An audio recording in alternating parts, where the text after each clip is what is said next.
So hey there, I'm your fair lady Wynn, and I, like many others, struggle to pick up a book and just read it. And why I'm doing this right now is because there's this book I want to get into it, but I struggle to sit down and have the motivation to read it, and it all came to be because I saw a PewDiePie video like a year ago where he was talking about philosophy, and it got me to the point where I got to the book, and I bought the book. The book I'm talking about is Disclosures and Selected Writings by Epictetus, which is a Stoic philosopher. And I'm very much interested in Stoicism because its watered down rules came into therapy for me a lot. Things like radical acceptance and just being who you are and being nothing more than what you can be and accepting that. And I thought this would be a great way to not only share his selected writings, but also for me to sit down and actually read and analyze a book alongside other people. If you're at all at any point interested while I'm reading through this, I'll put the link for the book on Amazon in the description, or you can just stick around. We can just read it together and think about it, because that's the point, to think about a book. Here we are, low JPEG cover, but that's okay. Disclosures and Selected Writings by Epictetus. Of the things which are in our own power and not in our power, of all the faculties, except that which I shall soon mention, you will find not one which is capable of contemplating itself, and consequently not capable either of approving or disapproving. How far does the grammatic art possess the contemplating power? As far as forming a judgment about what is written and spoken. And how far music? As far as judging about melody. Does either of them then contemplate itself? By no means. But when you must write something to your friend, grammar will tell you what word you should write, but whether you should write or not, grammar will not tell you.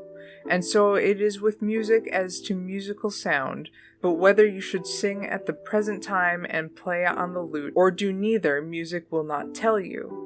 What faculty then will tell you? That which contemplates both itself and all other things, and what is this faculty?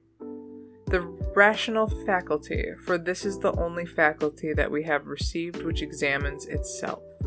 What is it, and what power it has, and what is the value of this gift, and examines all other faculties, for what else is there which tells us this golden thing are beautiful, they do not say so themselves. Evidently, it is the faculty which is capable of judging of appearances. What else judges of music, grammar, and other faculties prove their use, and point out the occasions for using them? Nothing else. What then should a man have in readiness in such circumstance? What else than this? What is mine and what is not mine, and what is permitted to me and what is not permitted to me? I must die. Must I then die lamenting? I must be put in chains. Must I then also lament? I must go to exile. Does any man then hinder me from going which smiles in cheerfulness and contentment? Tell me the secret which you possess, I will not, for this is my power, but I will put you in chains. Man, what are you talking about? Me in chains? You may fetter my leg, but my will not even Zeus himself can overpower. I will throw you into prison. My poor body, you mean. I will cut your head off. When, then, have I told you my head alone cannot be cut off?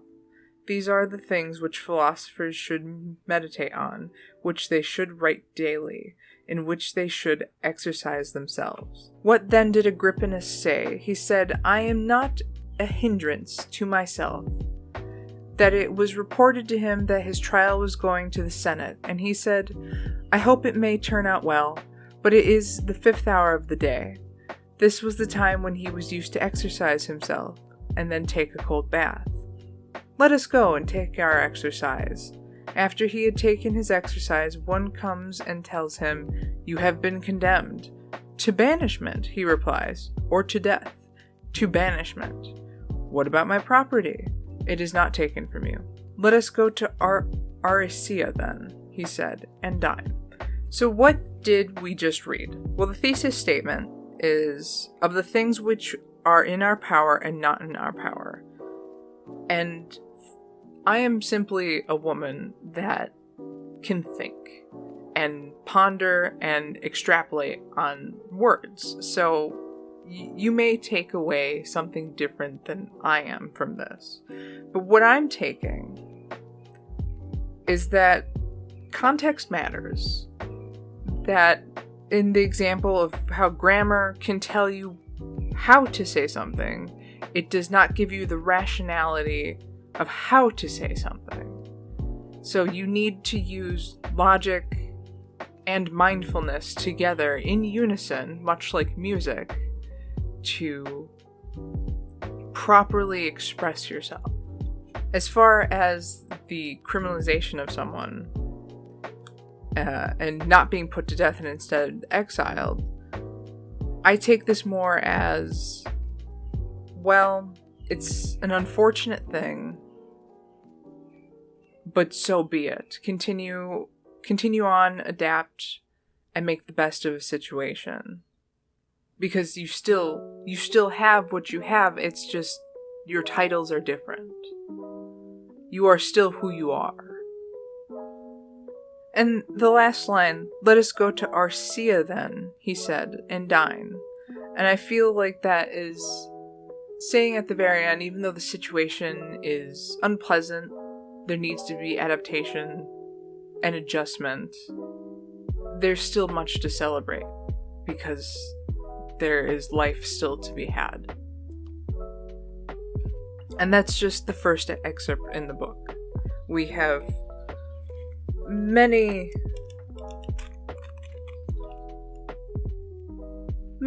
pieces to go, but I feel like this is a nice toe dip into it, and next time we open up the book, we'll read 2 short excerpts. But for now, I think that's a nice thing to think on. Definitely something to think about with Stoicism and accepting, who you are in this time.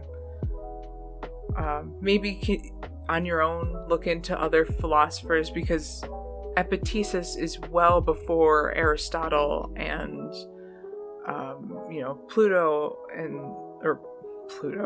Plato.